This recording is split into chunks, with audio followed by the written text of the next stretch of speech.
સુરતમાં hotel restaurant સહિતની સંસ્થાઓને પ્રોપર્ટી ટેક્સમાં રાહત મળી છે। સરકારના નિર્ણયને થી સઘન ગુજરાત હોટેલ એન્ડ રેસ્ટોરન્ટ દ્વારા આવકારવામાં આવ્યો હતો। છેલ્લા 15 માસથી હોટેલ અને રેસ્ટોરન્ટ બંધ હોવાથી 1500 કરોડનું નુકસાન થયું હોવાનો દાવો કરવામાં આવ્યો છે। 75% જેટલી હોટેલ અને રેસ્ટોરન્ટ બંધ થઈ ગઈ છે। પ્રોપર્ટી ટેક્સમાં રાહતના પગલે સુરત સહિત દક્ષિણ ગુજરાતના હોટેલ રેસ્ટોરન્ટને 45 કરોડનો ફાયદો થયો છે। જીએસટી અને ઇન્કમ ટેક્સમાં પણ સરકાર રાહત અને 24 કલાક હોટેલ રેસ્ટોરન્ટ શરૂ કરવા માંગ કરી।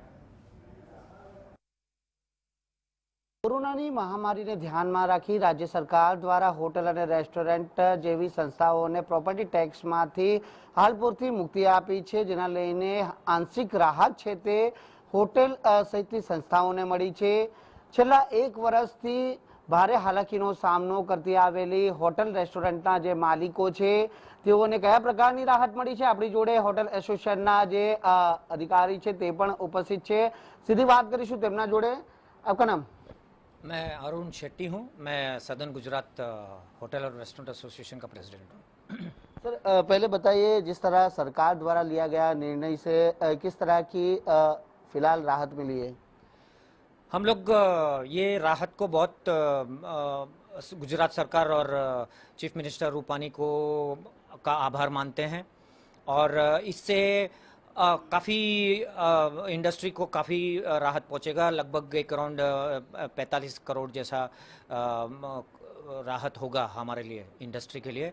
और 1.5 साल से जो हम लोग लॉस ही करते आ रहे हैं, क्योंकि हमारा इंडस्ट्री ऐसा है कि आप जैसे ही आपने अपना दुकान खोला या आपका शटर खोला तो हमारा जो फिक्स कॉस्ट है, रेंट है और इलेक्ट्रिसिटी, गैस और पगार वगैरह सब है, तो वो तो होना ही होना है।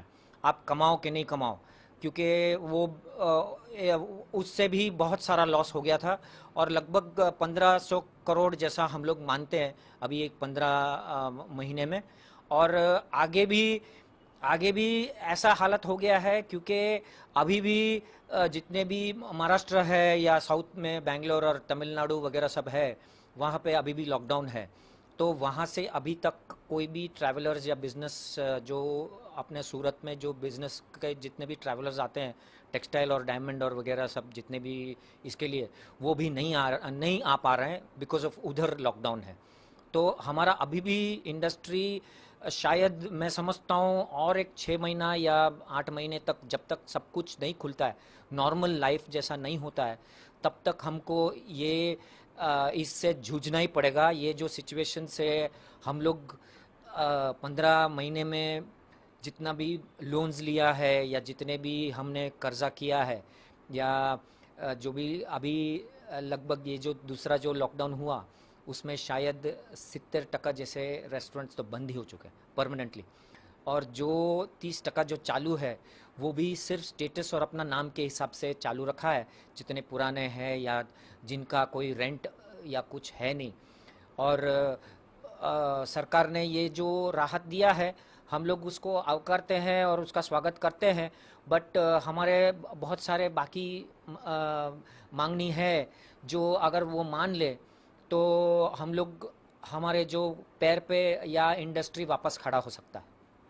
सर, बात की जाए तो सूरत के अलावा दक्षिण गुजरात में कितने होटल रेस्टोरेंट आए हुए हैं और जिस तरह सरकार ने टेक अवे सिस्टम शुरू किया है तो उसको लेकर भी कितनी राहत मिली है? एक्चुअली ये जो डाइन इन जो बंद किया है उसमें मैं अपना पर्सनल बात कहूँ, 27 अप्रैल से डाइन इन बंद कर दिया और सिर्फ टेक अवे चालू रखा है, वो भी 10 बजे तक रात को अभी हुआ है ये वीक। तो मैंने तो अपना रेस्टोरेंट बंद ही कर दिया है, क्योंकि टेक अवे में सिर्फ 10-15% या 20% जैसा बिजनेस होता है और हमारा जो हम लोग जो फिक्स्ड कॉस्ट है वो कभी भी कम नहीं होता है। और इससे जब तक नॉर्मल 11 बजे या 12 बजे तक नॉर्मल लाइफ नहीं चालू होता है, हमारा इंडस्ट्री ये तकलीफ से उभर ही नहीं पाएगा। आखिर दूसरी मांग क्या है सरकार के पास आपके होटल एसोसिएशन की? हमने चेंबर के थ्रू सरकार को काफ़ी कुछ मांगनी किया है। एक तो ये है कि भाई ये प्रॉपर्टी टैक्स का तो हमारा मान लिया गया है और इलेक्ट्रिसिटी ड्यूटी का भी मान लिया गया है, और हमने ऐसा भी मांगा है कि एक साल तक हमको इनकम टैक्स और जीएसटी का भी माफ़ी मिले, क्योंकि हम लोग जितना भी सरकार क्या कहती है कि भाई आपने जो सेल किया है तो आपने जो कस्टमर से जो पैसा लिया है वो हमको दे रहे हैं, मगर हम लोग क्या चाहते हैं, क्योंकि हम लोग ऐसा समझते हैं कि कस्टमर के पास भी ये पेंडेमिक के बाद पैसा नहीं है, तो उनको भी जीएसटी का राहत मिले और वो वापस हमारे वहाँ आने के लिए थोड़ा तो इनकरेजमेंट उनको भी मिले। तो हम लोग चाहते हैं कि भाई जीएसटी ना हो। फिर हम लोग ये भी चाहते हैं कि ये जो जैसे बेकरी या मेडिकल दुकान है उनको एसेंशियल सर्विसेज में जैसे मानते हैं इन लोग, गवर्नमेंट मानती है, तो हमको भी ऐसे ही माने कि भाई हमारे पर कोई भी कायदे कानून नहीं लागू हो कोविड के, और 24 आवर्स अगर हमको अगर ये पार्सल देने का अनुमति दे तो बहुत अच्छा होगा। તો બિલકુલ આ હતા ધી સદન ગુજરાત હોટલ એન્ડ રેસ્ટોરન્ટ એસોસિએશનના પ્રેસિડેન્ટ રોહિતભાઈ શેટ્ટી, જેમનું કહેવું છે કે સરકાર દ્વારા લેવામાં આવેલા નિર્ણયને લઈને આંશિક રાહત તો મળી છે, પરંતુ છેલ્લા 15 માસથી જે પ્રકારે હોટેલ એન્ડ રેસ્ટોરન્ટ બંધ પડી હતી તેને લઈને 75 થી 70% જેટલા હોટેલ રેસ્ટોરન્ટ હાલ બંધ થઈ ચૂક્યા છે અને 1500 કરોડથી પણ વધુનું જે લોસ છે તે હોટેલ રેસ્ટોરન્ટને થયું છે। જો કે સરકારે આ નિર્ણય જ્યારે કર્યો છે ત્યારે હોટેલ એન્ડ રેસ્ટોરન્ટ એસોસિએશન દ્વારા આઈટી અને જીએસટીની અંદર પણ રાહત આપવામાં આવે તેવી માંગણી અને લાગણી છે તે રાજ્ય સરકાર સમક્ષ હાલ કરવામાં આવી રહી છે। કેમેરા પર્સન ભટ્ટ બંબુ સાથે રાકેશ બ્રહ્મભટ્ટ, જીએસટીવી।